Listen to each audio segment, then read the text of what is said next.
Imagine not our last while we're in Minneapolis. So this is Aaron. I talked to Aaron. He's playing the same deck he played at the Pro Tour, which I think he had, an 11-5 top 50 sort of finish with. Okay.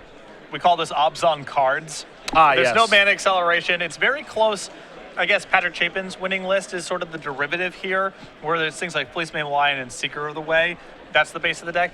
2 copies of Scuttling Doom Engine, not something you see ostensibly. An anti-Elspeth card, also just a halfway decent finisher in a deck that's already attacking early in the game. That card is underplayed. Scuttling Doom Engine? Yes. I agree. I don't know where it's supposed to go, but it's underplayed. It's supposed to go in your opponent's grill. It's a good place for that. Llanowar Waite's going to start things off here for Olson. Lewis will have a Temple of Malady.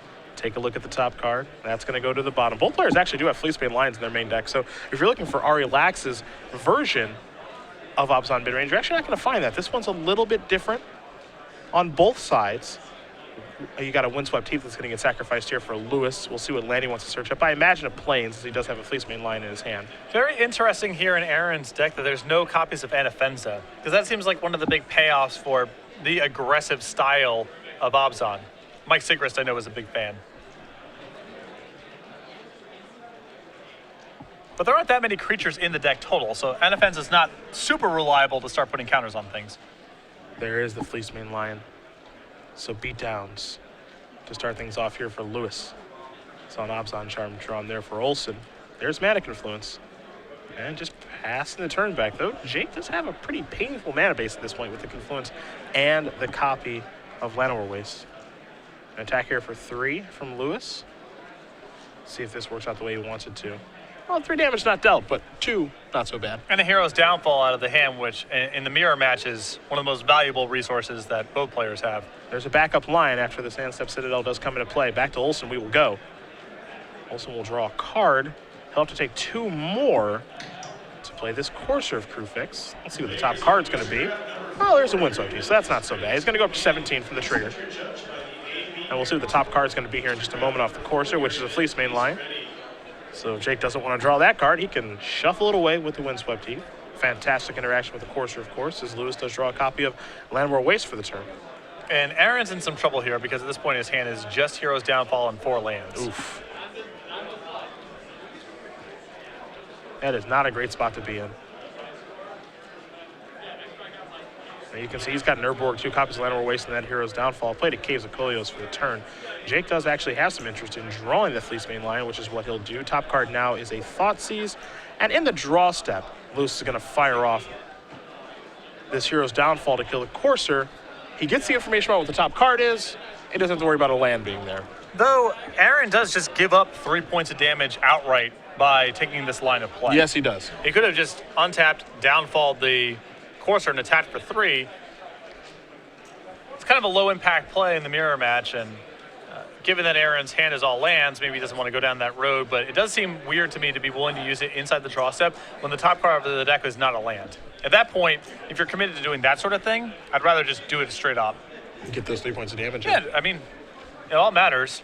Top card now is a copy of Llanowar Waste, so that's what Olson will be drawing for the next turn. Doesn't get to use that for this turn. You see Lewis kind of explaining the interaction here. So Aaron picking up a little bit of information, but misses out on some damage. We'll see if that comes back to hurt him here, as Olson's going to separate some mana. Looks like he's got a spell to cast, as we do know he drew Fleecemane Lion last turn. But with Aaron threatening the Monstrous next turn, I think if Jake can kill this Fleecemane Lion, it's not a bad spot to just go ahead and do that. Does have a Hero's Downfall in hand, so he does have an answer. The question is, does he want to use it? And a quick check here, he can Murderous Cut plus cast Fleecemane Lion, so he's got Murderous Cut. This seems like a good spot. He can play Fleecemane Lion, work the 2 spells in 1 turn angle, as Lewis will draw cards, a copy of Siege Rhino. Llanowar Waste the land that is played. And we'll see if Lewis does try to Monstrosity this Fleecemane Lion. A little bit risque, especially when your opponent reaches over there for the graveyard. And I think Aaron has sniffed out that Murderous Cut might be in Jake's hand. You saw Jake fiddle around with his graveyard last turn, so Aaron's just going to say go and say, all right, you want to cast something on your turn? Well, then I get to go ahead and monstrous my Fleecemane Lion.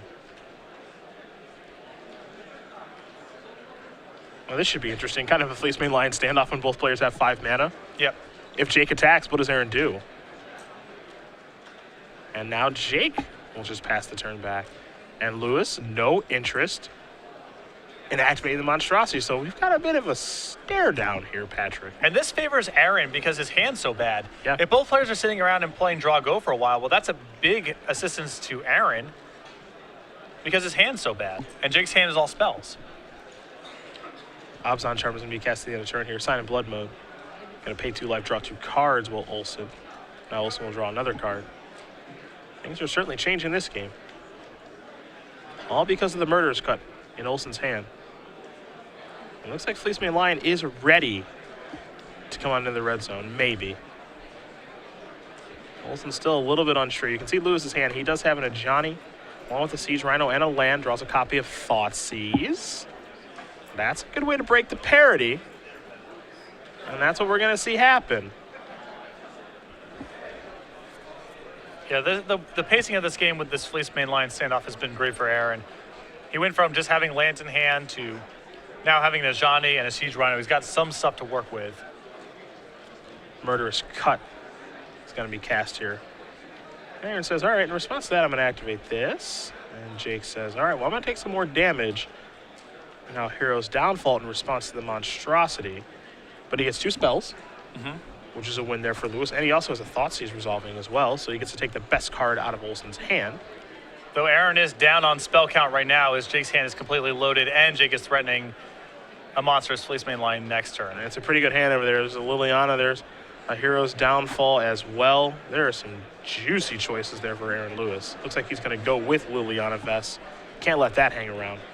No, the rest of the stuff, at least Aaron has the hope of top decking out of if it's just random creatures, but that Liliana unchecked is not going to be something Aaron can beat at this spot. Lewis going to play his Urborg and just pass the turn back. Over at Olson, we're going to go. Olson will draw a card, play Temple of Silence very quickly at the top of his deck, take a look at the top card. And it looks like he's going to leave it on top. Maybe not. To the bottom it's going to go. Here's an attack. And it is potentially time for Monstrosity. Yes, it is. So damage will be dealt there. Olson going to go down to 11, but now the Fleecemane Lion is furious. However, Lewis does have a Siege Rhino to try to block the road on this thing. Temple of Silence to draw for the turn. Temple's going to come into play. Take a look at the top card. Just challenging because Aaron knows that Jake has a lot of removal in hand, so can't kill this Fleecemane Lion, and blocking it's also going to be problematic.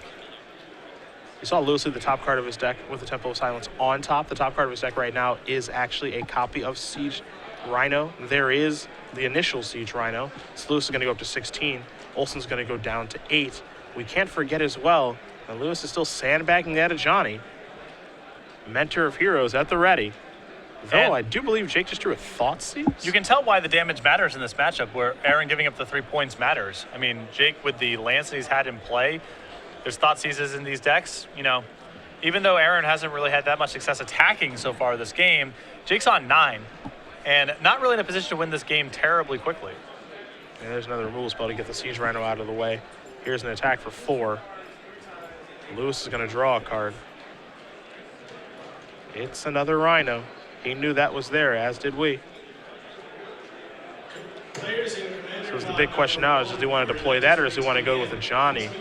And it looks like he wants to go with a Johnny. So the elevator is going up. That's the only way it can go on that card. You see an Elspeth, a Rhino. Interesting cards to look at here. Elspeth is certainly appealing in this situation. I don't know, it's also kind of appealing to try to just Rhino Jake out. Yeah, that's a very real thing at this point. Force him to just keep having removal spells. Also, Rhino blocks the road on the Lion. Yeah. So Lewis has a real decision to make. And again, missing out on that Hero's Downfall. That one turn might turn out to be critical here. It's the Rhino. The burn you out plan might be where he's going. Got to pass the turn back with 2 Rhinos in hand. Olson will untap and draw a card. Obzon Charm is what he's found. Going to tap that Llanowar Waste for black, but not take any damage because there's Norborg in play. So now there goes the Siege Rhino of Thoughtseize. However, Olson's going to go down to 7. I was a little curious if it was appropriate for Aaron to actually play the Urborg a couple turns ago, just because Jake's Black Mana situation is so bad. Temple of Silence to draw. I'm surprised there that Jake did not take the opportunity to Abzan Charm up the Fleecemane Lion to take out the Ajani that turn. Yeah, Johnny's starting to get some real value here. I can see a game plan where you're just trying to tempo out and use your removal spells to take care of Aaron's blockers, but this strikes me as a little bit risky. Lewis looks like he's going to take a Fleecemane Lion off this Ajani activation. The rest of those cards are going to go to the bottom. Temple of Silence, another card that Aaron does have. He'll play that for the turn. Take a look at the top card. Looks like a Hero's Downfall is moving to the bottom. There's a Rhino. So a little drain and gain. And it looks like Lewis, he may have no interest in actually playing the Fleecemane Lion this turn. Okay, he will deploy. I thought that there might be like a real opportunity where he just wants to play and activate it in the same turn, but he wants to play 2 threats instead. Well, with the Ajani still in play, then your mana most likely is going to be committed to your draw step plus whatever you find off of Ajani. And Jake's also on 4. I'm pretty happy just to get any threat on the table at that stage. Looks like Olson's got her removal spell to cast. Hero's Downfall. Looks like it just be a Murderous Cut either way. Get that off the table. Quickly untap and draw will Olson. Plays a land very quickly. Not wasting any time getting that land into play. Let's see what this is going to be. There's the Downfall. He's going to take down a Johnny this time. Here's 3 mana. Going to take down the Fleecemane Lion, and now here's an attack for 4. So he's cleared up everything. But Aaron still has draws. All it takes is a Rhino to stabilize this board. Scuttling Doom Engine? Well, that's Ever heard of it? That's true. Hero's Downfall was the draw. I've heard of that one. That one's not all that helpful. Here's an attack for 4. Lewis is down to 3. Abzan Charm's going to pump up the jam on this. Put him down to 1. Draw. Courser. That's a blocker. 2 and 3. Take a look at the top card. Sands of Citadel, put you up to 2. What's the next card here for Lewis? Temple of Malady, not what he's looking for. Olson going to quickly untap, and that is going to do it, as I believe Jake may have a copy of End Hostilities in his hand.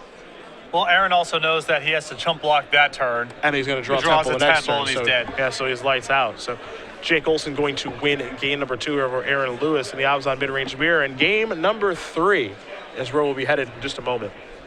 Aaron was able to make a game out of it, even though he got outspelled by quite a bit. Sideboards is where we will go. Aaron Lewis is going to be on the play here. It doesn't look like he's sideboarding too much, but let's take a look at what he has. He has an Erase, 2 copies of Bat's Nature, 3 Drowned Sorrow, 2 Elspeth, 2 Hornet Queen, a Temple of Silence, a Whip of Erebos, a Murderous Cut, Silence the Believers, and a Despise. I think, Despise, Silence the Believers, Murderous Cut, Whip of Erebos, the Temples, and the extra Planeswalkers all seem fine to me. Other side of things, I got 2 Murderous Cuts, 2 Hostilities, a Dune Blast, a Liliana Vest, 2 Nissa World Waker, 3 Drowned in Sorrow, and a Race, a Whip of Erebos, and then 2 copies of Thoughtseize. Kind of the same plans for both players, really, though this Dune Blast will play a pretty big role here. Just be able to answer things cleanly and efficiently and have power. That's the recipe to the matchup. Yeah, that's what I think so, too. Both players going to shuffle up here. Game number 3 going to be underway in just a moment. But while we do wait, we will talk about our 2015 schedule here.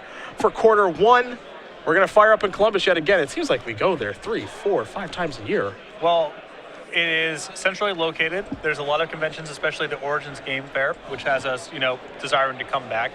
And it's convention ready. So Columbus is a great location, centrally located if based on population centers in the United States, and can handle large conventions. So can Philly. Washington, D.C. after that, and then we will go to Indy as well. Then we start making it into some warmer weather. We'll go to Houston for the first time ever on the Open Series, L.A., Baltimore, and then we got ourselves a Grand Prix in Miami. Close it out in Dallas, and then our first invitational of 2015. Season 1 will be in Richmond. It wasn't Charlotte last year, Richmond next year. And I'm very excited about the Grand Prix in Miami. That's going to be standard format, and more information is going to be rolling out on that as we get closer to the date. But if you know how Star City Games does Grand Prix, Miami is going to be an event you will not want to miss. Well, we've got some big things in the works for that for you guys. It's game number 3 underway here. Both players with some tap lands to start, as Abzan is off to do. There is a Temple of Malady.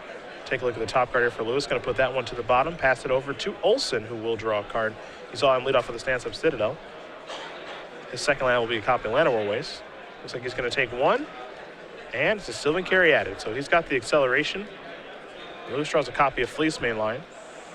There's a Forest. And Aaron will just pass the turn back with an Obzon Charm at the ready. So I question how much the mana acceleration really matters in this matchup, because both decks are so good at trading that getting your threats ahead of schedule doesn't really matter if they're just getting hit with Heroes Downfalls and Murderous Cuts and Utter Ends anyway. It wouldn't surprise me if Caryatid was, in fact, one of the worst cards in the matchup, at least when you get into the mirror match. Have seen some players sideboarding it out. Have seen some players actually opt to go against the card entirely in Obzon mid-range. Last weekend in Worcester, we saw a Johnny Pride Mate over Caryatid. Aaron has 0 copies in his list. He's Fleece Mainline and Secret of the Way on 2. Yeah. No interest in that card. Both those cards, actually, oddly enough, worth their way right through a Sylvan Caryatid. Yep. Well, the threat base you play still has to be informed by trying to beat Caryatid. So random ground pounders that can't get up to 3 power or don't have Death Touch, you still don't want to be playing. Of course, you're going to allow us to take a look at an Elspeth on the top of the deck. Lewis is going to use the Sign of Blood mode here on Obzon, trying to draw 2 cards.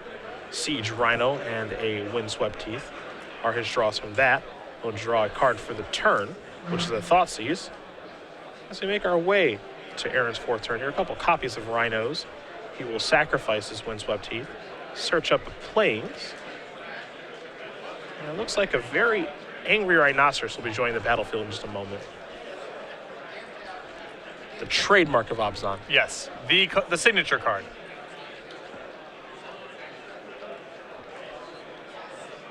It's a good rap name, the trademark. If I was a rapper, that would be my name. The trademark? Yeah, Ironically enough, I suspect that's already trademarked. But we should look into it. probably. Probably. What if I spell it different? Do you think that's trademarked too? It's much lamer. MARC. Broke it.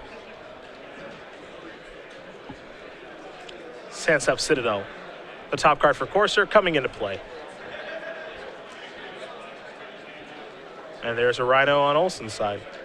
So that'll be his draw next turn. Unless something really funky happens. 3 mana here for Jake. Obzon Charm says get that Rhino out of here, and for 2 comes the Courser. One thing I do find very interesting is how are you supposed to use Obzon Charm in this matchup? Are you supposed to just draw cards? Are you supposed to clear the Rhino out of the way? Are you supposed to save it maybe for the blowouts?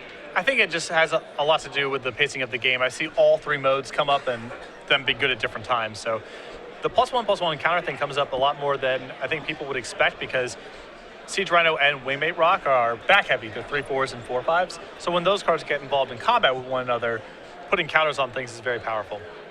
So Lewis sacrificed the Windswept Teeth to go get a Forest out of his deck. His draw for the turn was a Thoughtseize. So potential for a really nice turn here, which is Thoughtseize plus Rhino. Also has an Obzon Charm in his hand as well. So we're going to see some Haymaker magic here as both these players go back and forth at each other. I'm curious, though, what Aaron needs to be sculpting together a game plan here, because he's kind of down on the card advantage fight because he's playing against active Courser. So he either needs to kill the Courser or be sculpting a very specific sequence of plays here. Well, the game plan right now is to either take your Waymate Rock or your Elspeth. I think those are the choices here off of this Thoughtseize, as Lewis will record the contents. Couple of lands over there as well. And it looks like Elspeth is the one that's going to bite the dust, and now there's a Rhino. And you can't forget that Olson's actually going to draw a Rhino for his turn, but Lewis has no interest in playing against Elspeth. Also, this sequence is nice because it's really hard for Jake to attack it to trigger the raid on Waymate Rock this turn, unless he's willing to just run his Courser in for no upside. Whereas Elspeth, Jake could just cast this turn and have the awesome. Case of Koilos is going to come into play. There's a Rhino there for Olson. So, drains and gains all around for everybody in this mid-range mirror. Though Lewis does have another copy of Thoughtseize at the ready. However, it's the card on the top of the deck that might scare him the most, as there's that Liliana Vest staring him back in the face. The draw here for Lewis this turn was a copy of Elspeth. Still can't cast. Yep, 1 land away from that. Does have the double white, though, due to the Temple of Silence and the Plains.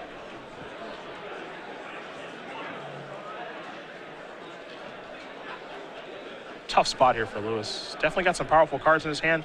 Can't deploy his most powerful one just yet, though. He can just go on the offensive here.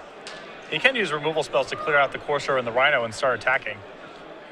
Which is also not a bad way to preempt Liliana. Yeah? He's going to start with a Thoughtseize.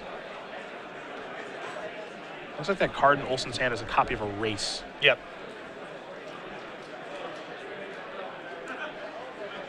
See what else Lewis wants to do here. We're delving. We're murderous cutting. Get the Rhino out of here.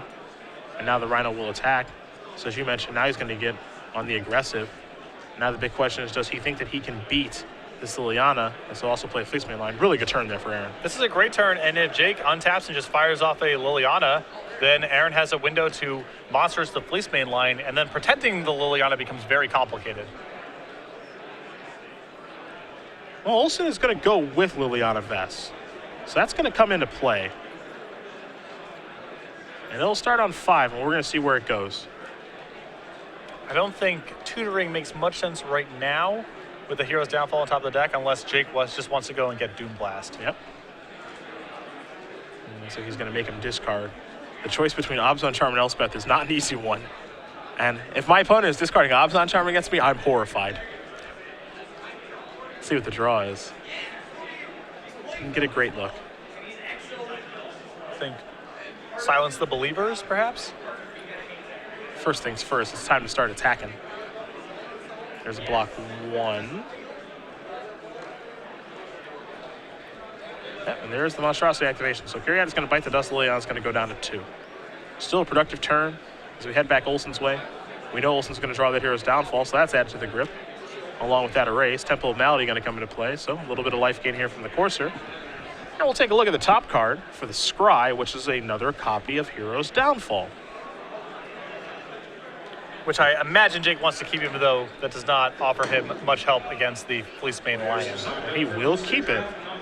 Hero's Downfall going to take care of the Rhino. You saw Lewis discard the Silence the Believers. And back we go.